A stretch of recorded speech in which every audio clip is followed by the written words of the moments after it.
Hi everyone, and welcome to the Better Everyday Reviews channel. My name is Randy.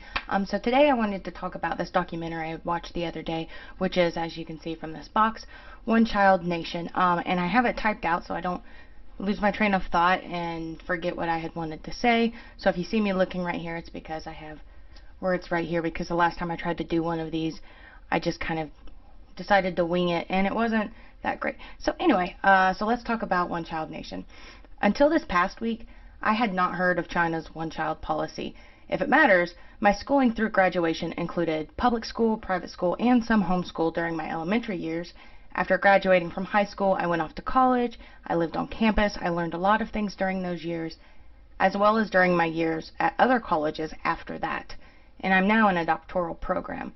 I say all of that to show that despite all of my years being educated and taking different kinds of courses, I had never heard of the one-child policy.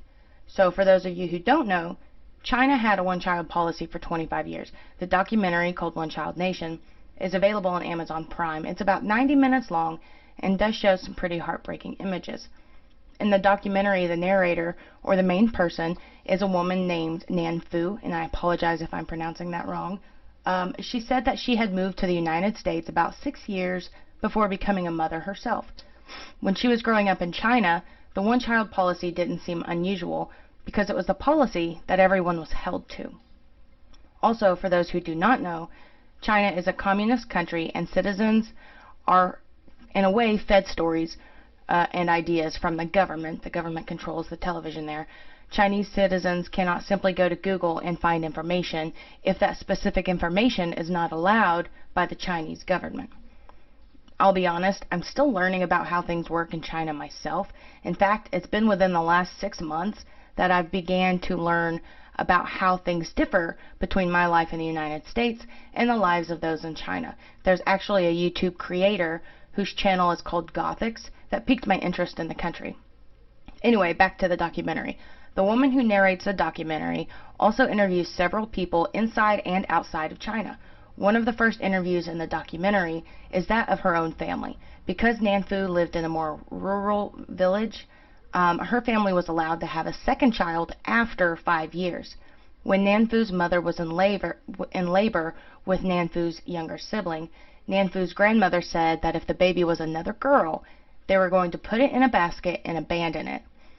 Because baby boys were more desired than baby girls, some parents didn't want to waste their only, or last, chance of having a child on a little girl.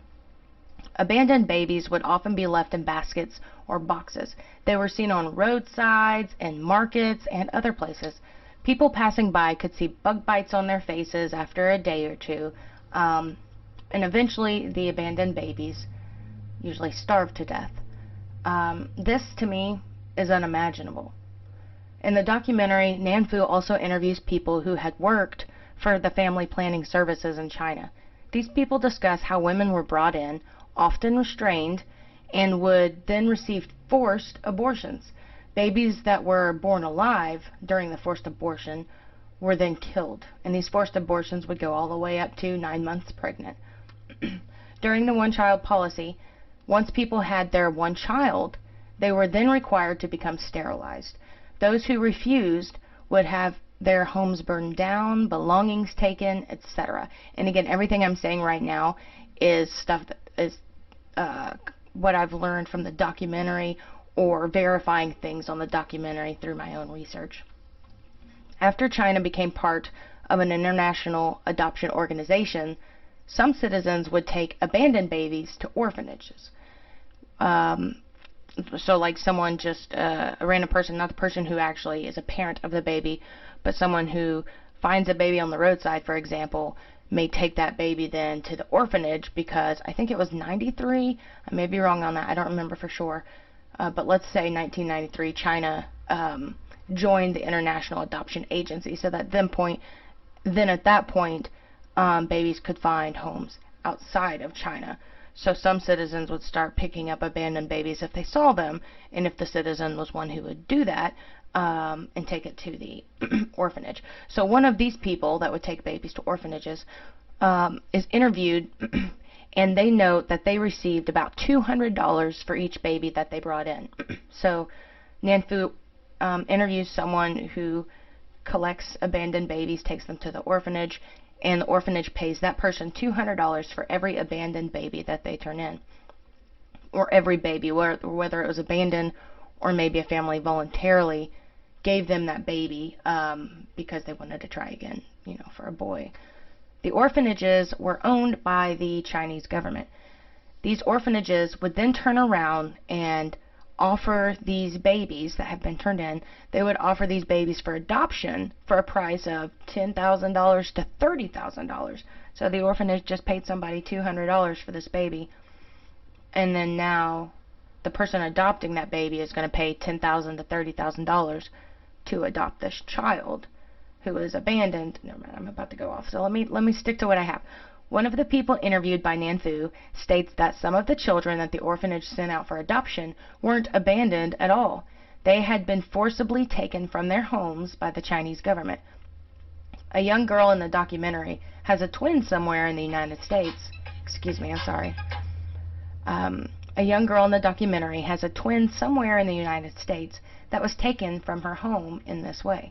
In other words, China was selling babies that were abandoned or abandoned as the result of the country's policy.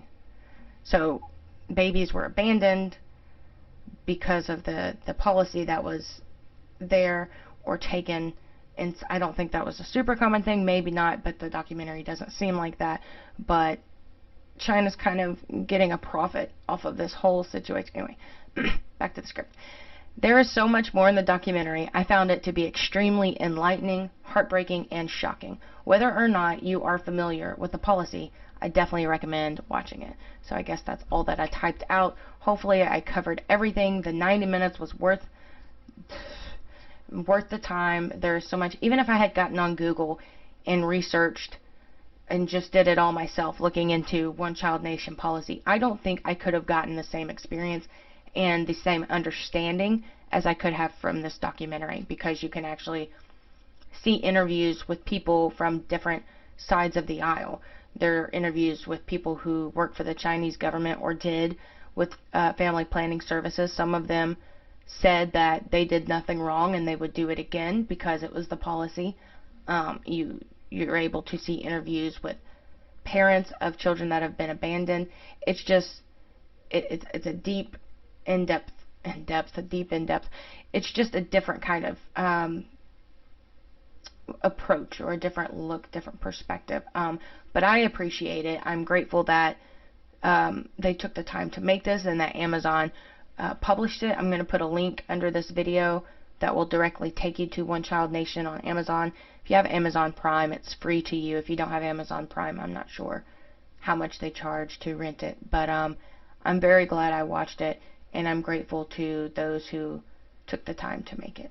But anyway, thank you for tuning in. Let me know your thoughts. I'll see you next time. Have a good one.